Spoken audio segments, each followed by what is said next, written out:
All right, so to start, I would like you to imagine that you are the president of the University of South Carolina. You've been the president for 6 years and you love your job. You often walk around campus and engage in campus activities like Hip Hop Wednesday, and you're very social with the students. Recently, you've seen a significant drop in academic performance. You have sent out a survey interviewing students on their personal life, school life, and academic performance. Most students have stated that burnout and personal issues are very prevalent in their lives. When asked if the students would attend therapy, most of them stated they couldn't afford it. Now you are currently looking for a way to help students and raise academic performance for the university. Today I'm arguing that the University of South Carolina should offer completely free mental health counseling. And keep in mind that the University of South Carolina does offer 6 free sessions for students, but after those sessions are up, you have to start paying. And according to the Education Data Initiative, college tuition on average is close to $35,000 per year. This includes books, school supplies, living expenses, and food. Students have to pay an average of $1,230 on textbooks, which may not even be used, so they're really a waste of money.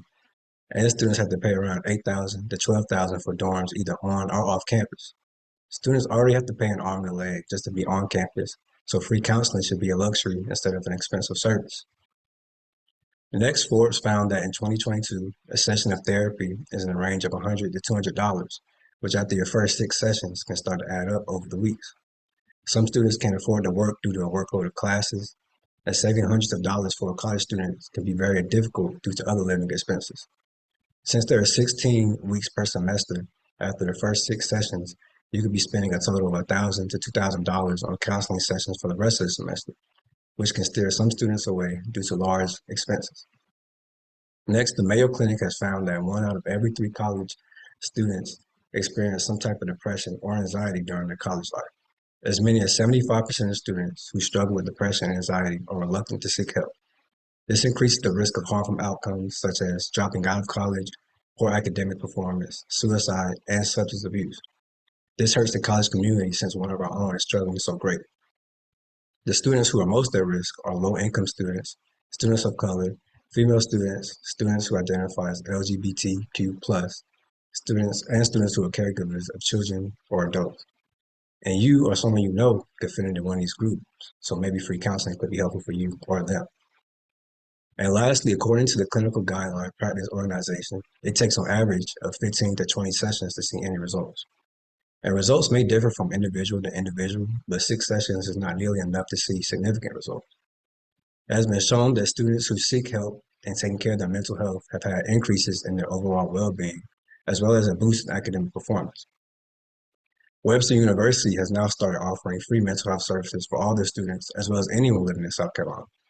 They offer virtual and in-person sessions and not only help provide mental health services, but also provide different workshops for people too, on things like conflict resolution or staff retreats for stress management or just coping skills in general. If a smaller school like Webster University can offer free mental health counseling for its students, the University of South Carolina can easily do the same since they don't really need the money. We as a community need to work together to make sure none of us are struggling behind the scenes. And as someone who has dealt with burnout and loads of stress, free mental health counseling would have been very beneficial to me, as I believe that 6 sessions wouldn't be enough for me to see any real changes. And to the university's credit, there are many stress management workshops, well-being services that include emotional wellness, environmental wellness, financial wellness, intellectual wellness, occupational wellness, physical wellness, social wellness, and spiritual wellness. And they offer free life coaches for any of the students. But mental health counseling makes the biggest impact on individuals, and free services could help more people seek help if they need it. I hope this has swayed your opinion on the idea of free mental health counseling in the future for the University of South Carolina. And I'll be open to taking any questions.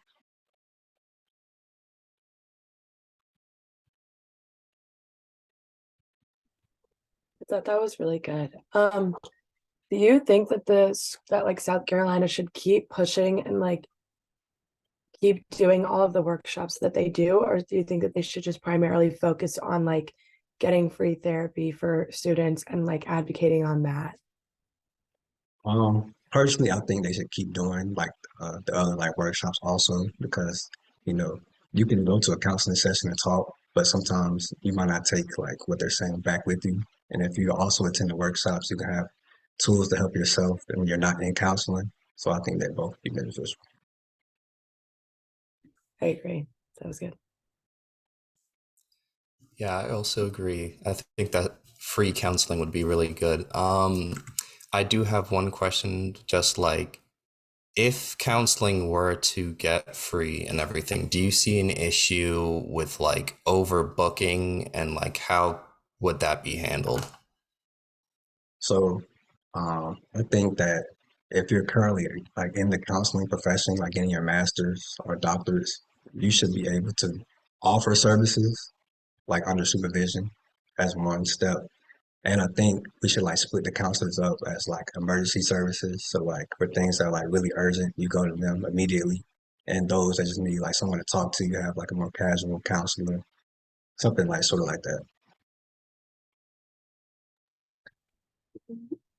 I think that's actually like smart to have like current like grad students do it, but um I so like I feel like technically like that could be called like free healthcare, like since like counseling services counts as healthcare because like um sometimes insurance will cover it. So I Mhm. was wondering like do you think people would have like an issue with like and like start viewing that as like being free healthcare and like I know like a lot of people are like against free healthcare and like if it could become like the first come first serve where like people are waiting on like lists for a really long time. Mhm. Um, I never really thought about that. So it probably could be like a problem, but I think like it's a good cause because a lot of like college students are like stressed out and like deal with burnout and like other life issues overall. So I mean, they might have an issue with it, but I mean, it's not really hurting anybody, and like the counselors are still gonna get paid by the school. So like the only thing is, it's just free to the students themselves. So good question. Do you think, this will require like a massive expansion of our current, mental health operation that we have going on campus?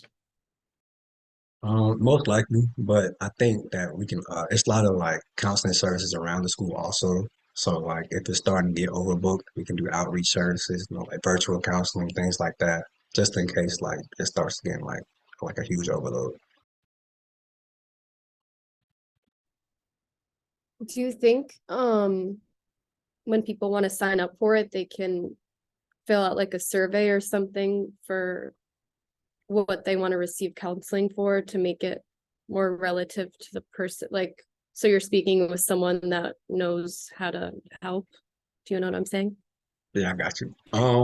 Yeah, I think that's a great idea, honestly. So you don't get paired up with like a PTSD counselor if you don't have PTSD, something like that. So I think like everybody should take a survey just in case, and just see like if you really need counseling or you just would be better off in like a workshop.